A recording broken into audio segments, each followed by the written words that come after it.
Everyone, ये नातेदारी का kinship का तीसरा पार्ट है। किनशिप कहते हैं इसको।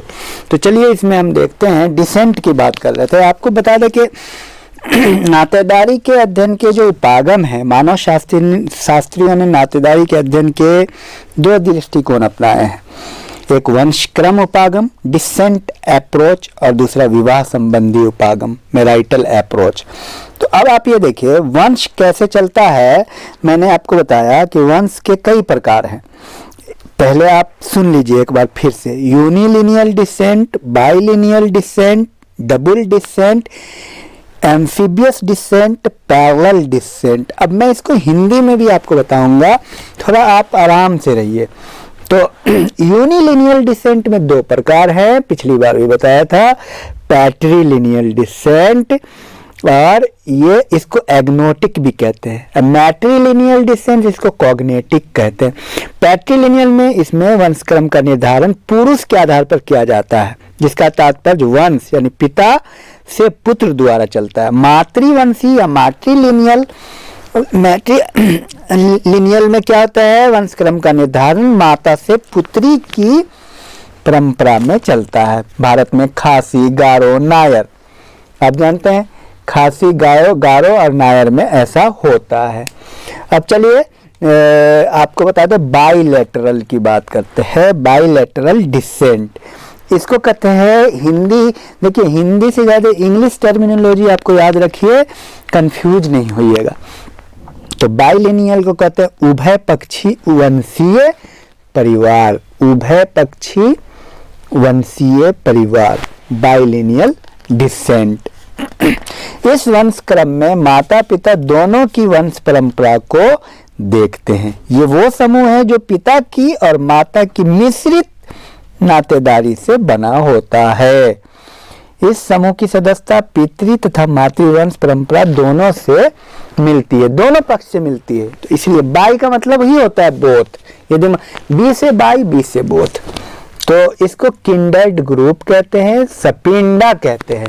कुछ माँ से चलता है, कुछ पिता से चलता है। जैसे पिता से 7 पीढ़ी और माता से 5 पीढ़ी हिंदू समाज के अनुसार, जिन्हें घटाकर अब 5, पिता से 5 तथा माता से 3 कर दिया गया है। इसे एस्कीमो सिस्टम भी कहा जाता है।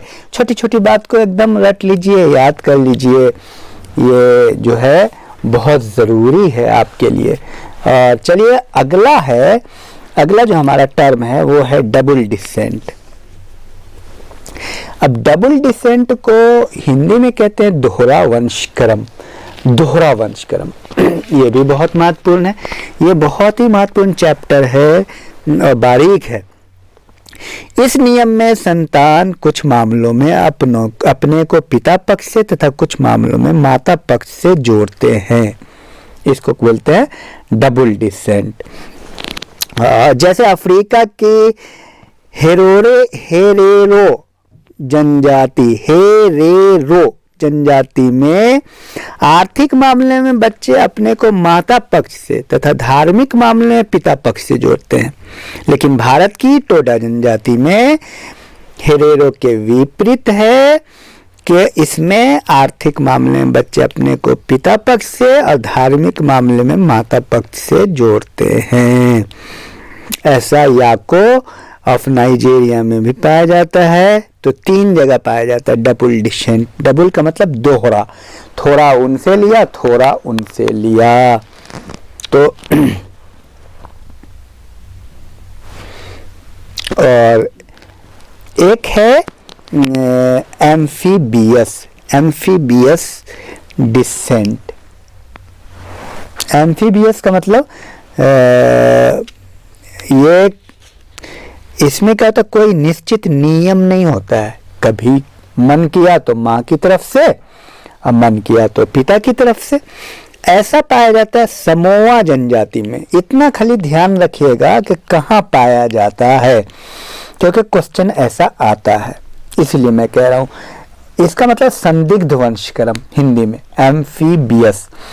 जब वंशक्रम निर्धारण स्त्री और पुरुष दोनों में से किसी एक पूर्वज के आधार पर हो, संदिग्ध होता है, क्लियर नहीं होता है। इससे विशेष रूप से तो इसको हम एम्फीबियस डिसेंट कहते हैं।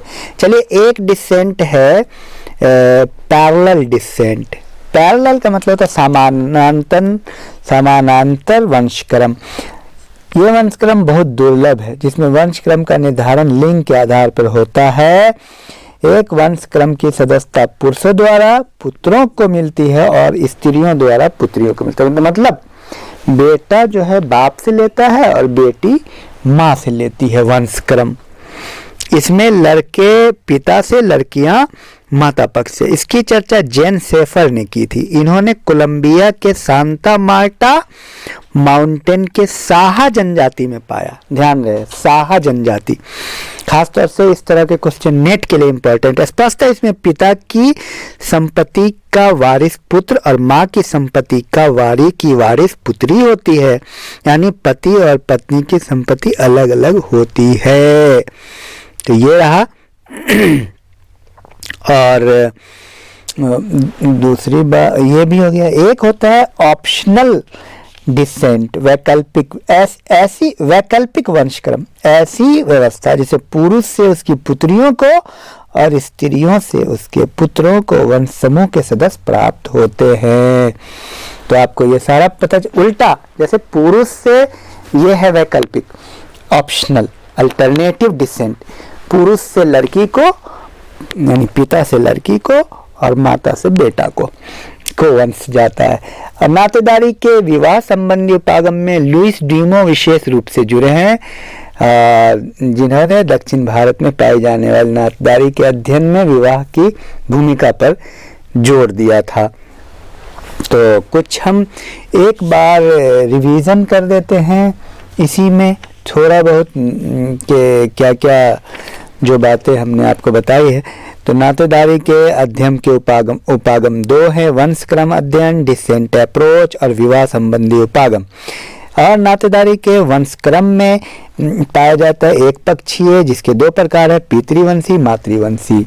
और एक होता है दोहरा वंशक्रम, डुअल डिसेंट, और एक होता है बाइलिनियल, उभय पक्षी। और एक होता है पैरेलल डिसेंट, एक होता है ऑप्शनल डिसेंट, एक होता है एम्बिगुअस डिसेंट। नातेदारी के प्रकार दो तरह के होते हैं। रेड क्लिफ ब्राउन ने समाज में प्रचलित नातेदारी व्यवस्था के दो प्रकार का उल्लेख किया। एफिनल होता है किनशिप, विवाह संबंधी नातेदारी, और कंसेंजाइन किनशिप होता है रक्त संबंधी नातेदारी।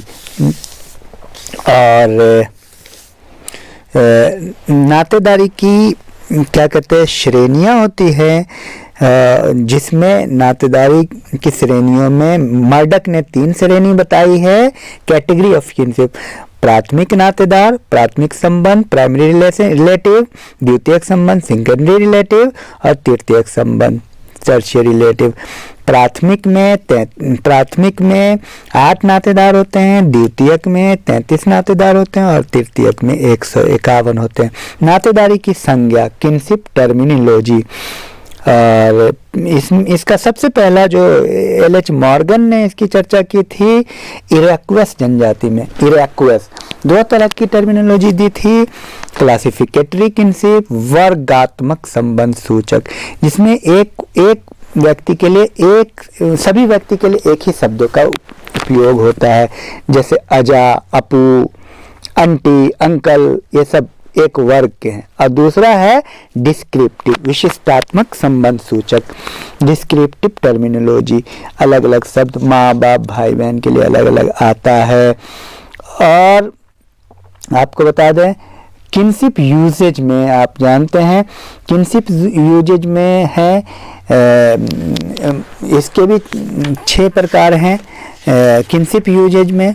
किनशिप नातेदारी के जो अहम हैं, जॉकिंग रिलेशनशिप है, परिहास है, एवॉइडेंस है, परिहार है, टाइलर टेक्नोनेमी है, अमिटेट है, टेक्नोनेमी मातुले, ईबी टाइलर इसकी चर्चा करते हैं, एमिटेट है, WHR रिवर जिसमें बुआ का स्थान है, कोवेड सहप्रसविता, मेलनोस्की इसकी चर्चा करते हैं, एवनकुलेट मातुले, मेलनोस्की इसकी चर्चा करते हैं। टेक्नोनेमी मातृ ये संबोधन, टेक्नोनिमी। तो इस तरह से आप ये पाइएगा कि इस तरह से काफ़ी अहम चीज़ें हैं। और अब सक्सेशन शब्द का प्रयोग सर्वप्रथम WHR रीवर ने किया। सक्सेशन का मतलब एक होता है सक्सेशन यानी पदाधिकार और एक होता है इनहेरिटेंस उत्तराधिकार। दोनों को आप समझिए। सक्सेशन शब्द का प्रयोग सर्वप्रथम WHR रीवर ने किया जब इस समाज में पद एवं जब किसी भी समाज में पद एवं पदवी के संचरण की बात करते हैं तो पदाधिकार कहता है, लेकिन जब संपत्ति के संचरण की बात करते हैं तो उसे उत्तराधिकार कहते हैं। तो पद जब जाता है तो पदाधिकार और संपत्ति जब एक दूसरे से हस्तांतरित होता है पिता से पुत्र की तरफ तो उसको कहते हैं उत्तराधिकार। तो पदाधिकार उत्तराधिकार में अंतर समझ में आ गया। और एक इसमें जो उत्तराधिकार होता है दो तरह का होता है। एक होता है प्राइमोजेनाइटर और एक होता है अल्टीमोजेनाइटर। प्राइमोजेनाइटर में क्या होता है कि जब संपत्ति का संचालन बड़े पुत्र को किया जाता है। अल्टीमोजेनाइटर होता है, अल्टीमोजेनाइटर में छोटे संतान को संपत्ति का संचालन किया जाता है। और उदाहरण के तौर पर ज़ूलू जनजाति में संपत्ति का उत्तराधिकार सबसे बड़ा बेटा होता है जिसे उनकी भाषा में नुटका कहते हैं, जबकि हैडा जनजाति में सबसे छोटा बेटा होता है। खासी में सबसे छोटी पुत्री होती है। जीपी मर्डक ने 6 प्रकार के निवास स्थान की चर्चा की है। पितृस्थानीय, मातृस्थानीय, मामा स्थानीय, नव स्थानीय, मातृपितृस्थानीय निवास स्थान।